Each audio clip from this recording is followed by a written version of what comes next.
നമ്മളെ ലൈഫിൽ ഒന്നിനെയും ഒരു വസ്തുവിനെയും വില കുറച്ച് കാണരുത്. വേറെ ഒന്നും കൊണ്ടല്ല, നമ്മൾ ഉദ്ദേശിക്കാത്ത സമയത്തായിരിക്കും അതിന്റെ വില നമ്മൾ പ്രതീക്ഷിക്കാത്തൊരു ഇടത്തേക്ക് എത്തുന്നത്. നമ്മൾ വില കുറച്ച് കണ്ട പലരും നമ്മൾ പോലും സ്വപ്നം കാണുന്ന ഇടങ്ങളിലേക്ക് എത്തിപ്പെടുമ്പോ നമ്മൾ അപ്പോഴും എവിടെയാണോ അവർ പരിഹസിച്ചിരുന്നത് അവിടെ തന്നെ ഉണ്ടാവും. എനിക്കിങ്ങനെ തോന്നാനൊക്കെ കാരണം എന്താന്ന് വെച്ചാല്, ഇന്ന് എനിക്ക് ഉപേക്ഷിച്ച നിലയിൽ ഒരു ഫ്രെയിം കിട്ടി. ഒരു ചെറിയ കേക്കിന്റെ കഷ്ണമാണ് അതിൽ വരച്ചിട്ടുള്ളത്. ഇത് മാത്രല്ല, മറ്റൊന്നുകൂടെ ഉണ്ട്. നമ്മുടെ ടൊമാഞ്ചറിയിലെ പൂച്ച നാക്ക് പുറത്തിട്ട് നിൽപ്പാണ്.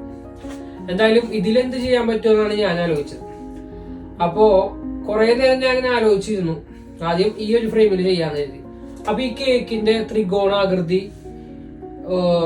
ഇങ്ങനെ എന്റെ മനസ്സിൽ ഞാൻ അങ്ങനെ ഒന്നോ രണ്ടോ പ്രാവശ്യം ഇങ്ങനെ ആലോചിച്ചപ്പോ എനിക്ക് എന്റെ ലൈഫിൽ ഒരിക്കലും സംഭവിക്കില്ല എന്ന് ഞാൻ തന്നെ ഉറപ്പിച്ച ഒരു സംഭവം എന്റെ ലൈഫിൽ ഒരുപാട് വട്ടം നടന്നു. എന്താണെന്നറിയോ? സാധാരണക്കാരനായ ഞാൻ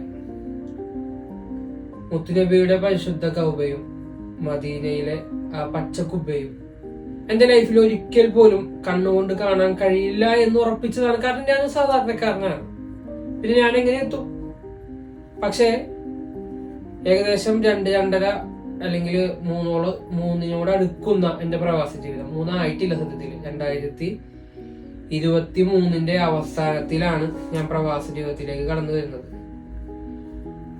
എന്തായാലും അൽഹംദുലില്ലാ ഏകദേശം 5-6 വട്ടം മുത്തുനബിയുടെ റൗള ഷരീഫ് കണ്ട് മടങ്ങാൻ തൗഫീഖ് കിട്ടി. അപ്പൊ എന്നാ പിന്നെ പരിശുദ്ധ കൗബ തന്നെ ആയാലോ എന്നിങ്ങനെ കരുതിയപ്പോ നമ്മളെ പെങ്ങളെ കൊണ്ട് നമ്മൾ കുറച്ച് കളറ് വരുത്തിച്ചിരുന്നു വേറൊരാൾ മുഖേന. അതെന്തായാലും ഇവിടെ എത്തിയിട്ടുണ്ട്. അപ്പൊ അത് വെച്ചിട്ട് പരിശുദ്ധ കൗബ ചെയ്യാനാണ് പ്ലാൻ. എത്രത്തോളം ഭംഗിയാവുമെന്ന് എനിക്ക് അറിയില്ല കേട്ടോ. കാരണം ഞാന് നന്നായിട്ട് ചിത്രം വരയ്ക്കുന്ന ഒരാളേ അല്ല. കാരണം ചിത്രരചന എന്ന് പറയുന്നത് ഒരു ജന്മസിദ്ധമായ കഴിവാണ്.